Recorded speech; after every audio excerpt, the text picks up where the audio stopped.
For those of us that have found ourselves on a spiritual path at some point in life, the question is also what initiates that? What causes us to take the first step on that spiritual path?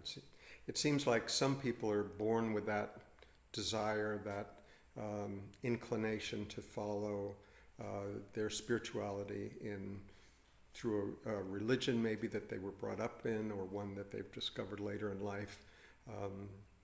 For me, it was always it was always about, what is this life really about? It wasn't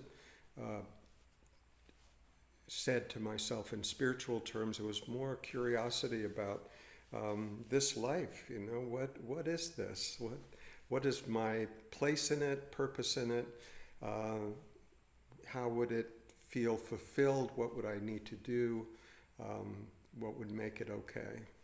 So that was the terminology. And I was surprised to find out when I was 30 years old that actually this is what the core questions of spirituality was. And I was surprised that it had been expressed in the past or by certain teachers nowadays as a spiritual path.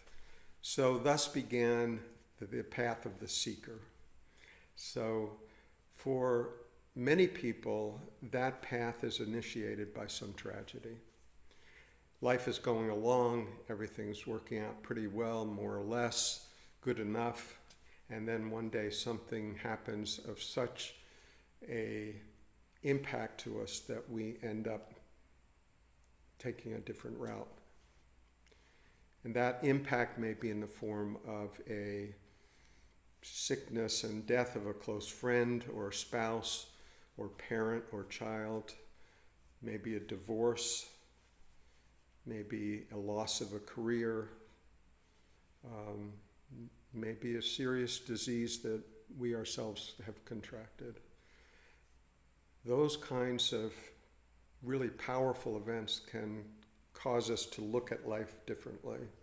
And that different perspective may take the form of what I thought this life was about, what I thought would give me fulfillment, hasn't. It gave me perhaps a lot of gifts, a lot of joy, but there still remains something that's not satisfied. And we begin looking for what that may be.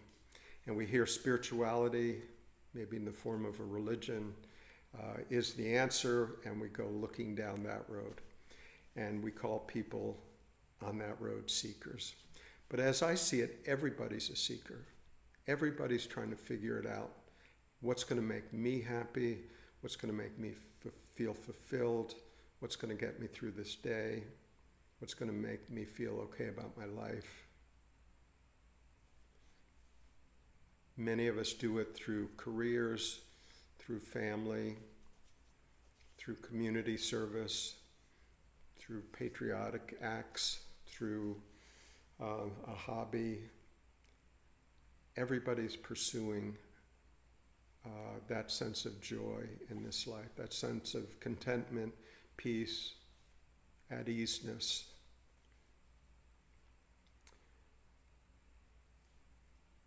But when we find out that maybe a spiritual path will give us sort of a more direct route,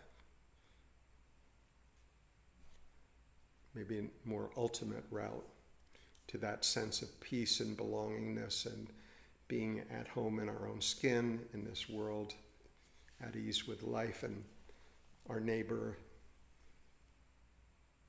and the divine. Then we go on this spiritual search. So what I've seen of people in the spiritual seekers, let's say, what I've seen is that some people use it medicinally. In other words, they're having a bad day, and they think, oh, okay, I better meditate today. I'd better pray today. I'd better do my practice today and get myself put back together. And then that practice works, you feel a little more at peace. I'm ready to go back out into the fray, be in the world again until the next time I feel distressed. And that's fine. That's fine. And it can work like that. And at some point, we might realize that that's not quite enough, that there's something more there to be seen, and I want to see it. So that's really a decision to become more committed to that path. And so that's a deeper sense of being on the path, being committed during the time that we have each day, being curious. Part of that is being honest with ourselves of what we know, what we don't know, what we want to know, what's important to us. Being willing, being courageous in a sense, to really explore down a road that we may not know where that leads. And in fact, we can't know where that leads. We might have heard stories, maybe they're true, maybe they're not. But when we're walking down a path we may not know, we're walking into the unknown, we're doing the best we can. That's a different journey than just using it medicinally. And that portion, that time on that path, that place where we've gone beyond the mere curiosity, where we've actually become committed to finding out what's real for us, ourselves, and our own direct experience, is a totally different area of effort in our life. And we may find if we go down that road far enough, there will come a time when when we've seen too much, when it's too late to turn back, that the only way is forward. And that is when our total resources are required. It's required because it demands our willingness to venture into the unknown. It's our willingness to explore parts of us, parts of our lives that we may not have previously wanted to see our shadow side, to really see the depth of it, see it through. And this is where spirituality gets more challenging. And at this point, what we have to rely on is not what we've read in books. Books may be helpful up to a certain point, but at some point, the point that I'm describing right here, what's essential is our own personal integrity, our willingness to be honest with ourselves, our willingness to challenge ourselves, the willingness to see what we may not want to see, the willingness to take the next step forward when we don't know where that step may lead,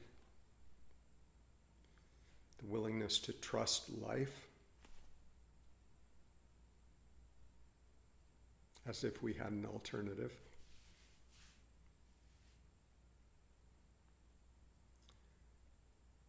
And at that point, what counts is personal integrity, the ability to be honest with ourselves and still move forward.